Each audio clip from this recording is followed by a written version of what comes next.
So this video is on how to accept compliments. Many people struggle to take a compliment. It doesn't matter if the compliment comes from a loved one, a stranger, or a trusted source like a therapist.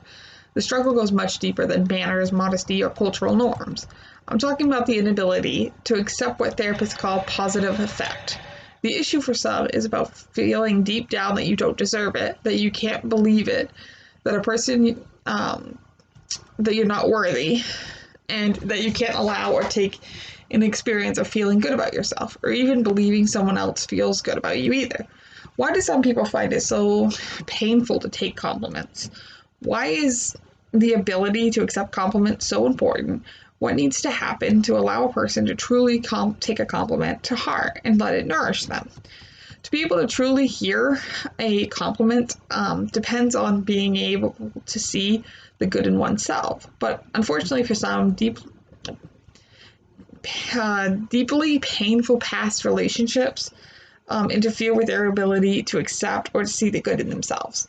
Even so, with career work, people can learn to understand their personal barriers, bring compassion to themselves, and learn to respond to compliments in a more positive way. So why value our ability to accept compliments? Why is it important to be able to take compliments? Well, when given without any ulterior motives, compliments feed the best parts of ourselves. Seeing and knowing the good in oneself is essential to overcoming self-defeating activities, and to living a life more in sync with what is personally meaningful to us. In a healthy relationship, compliments show that two people can recognize and enjoy the special, unique individual that each person is.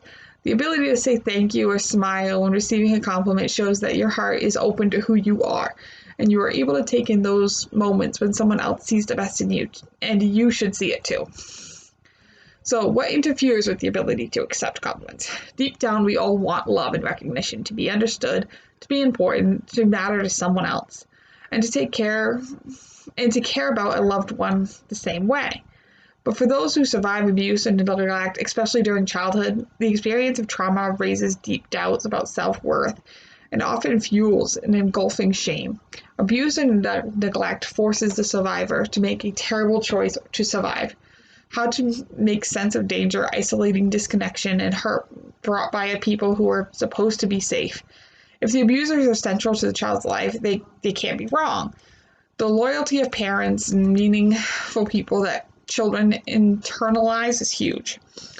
Children often protect the abusive caregivers out of loyalty, believing in them, and therefore believing that the abuse is fitted and warranty. The abuse or neglected person comes to think he or she must deserve the mistreatment. The struggle to make The struggle to manage so much despair and distress often gives rise to a harsh inner critic whose judgments are vital to explain and tolerate why things must be as they are. So why do some people find compliments so troubling? Receiving a compliment can be deeply triggering, especially for trauma survivors. It can touch off a great deal of anxiety and fear. Does the compliment come with strings? Does the person giving the compliment want something? Are there hidden motives? Is this just the first step down the awful path toward more mistreatment and abuse? So how do you cope with receiving compliments? There are a number of unassertive ways to responding to receiving compliments. These include ignoring the compliment and changing the topic, disagreeing with the compliment or some part of the compliment. For example, really, I don't like the color of this dress at all. Dismissing or deflecting the compliment, for example, oh, this old thing, it's nothing special. Being sarcastic, for example, yeah, right, it's just gorgeous, isn't it? Nervous laughter, self-criticism. Take a minute and think of the last time you were complimented. See if you can remember how you reacted and write this down. So now we have to move on. Unhelpful thoughts associated with being complimented. As with other behaviors we have looked at, there are a number of unhelpful thoughts associated with not dealing with compliments. Some of these are listed. Saying they don't really mean it. They are just trying to be nice. They are being smirch. I think I wrote that down wrong. Anyway, they must want something from me.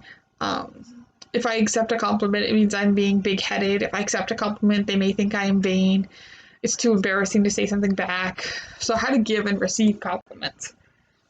Assert yourself is what this is actually called.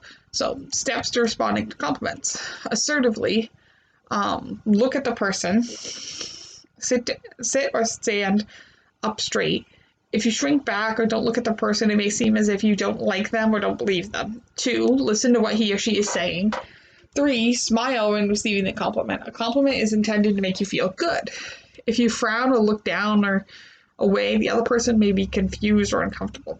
4, don't interrupt. 5, say thanks or something that shows you appreciate what is being said. 6, remember to accept the compliment without trying to take the subject off yourself or feeling like you have to pay them one back. This will make you feel more confident and let you grow to like yourself better. So, tips for responding. As with all skills you have been learning, this one may require some practice. Try these steps in front of a mirror. Imagine someone saying something nice and then say, "Thank you, that means a lot to me." Don't change the subject or without acknowledging the compliment. It's often good to use the compliment to further conversation. So, "Thanks, I found it on eBay. It's amazing what you can find there."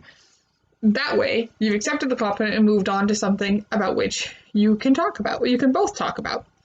So, how to give compliments. It is important to learn how to give compliments as well. Giving compliments is a way of showing that you have noticed and appreciated something about a person in this situation. People like being around others who are friendly and open. It also shows that you have the confidence to say what you really think, which, as you remember, is one of the cornerstones of being assertive. Give someone a compliment today. So the steps to giving a compliment.